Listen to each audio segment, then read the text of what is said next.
مهرجان الأغنية التونسية الدنيا غنايا الدنيا غناية.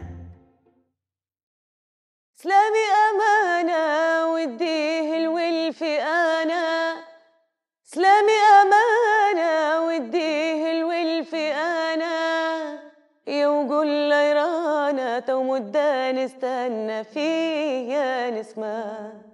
سارة بن شيخة مشاركة بغناية سلامي خذيه للملحن أنيس المليتي والشاعر مختار العلوي والموزع رواد رحومة في الدورة 21 لمهرجان الأغنية التونسية.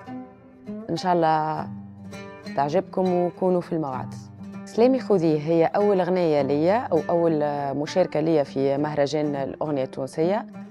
إن شاء الله تكون بوابة أمل وبوابة تفوق في مسيرتي الفنية. الدورة 21 لمهرجان الأغنية التونسية من 7 ل 12 مارس 2023 بمدينة الثقافة الشادي القليبي.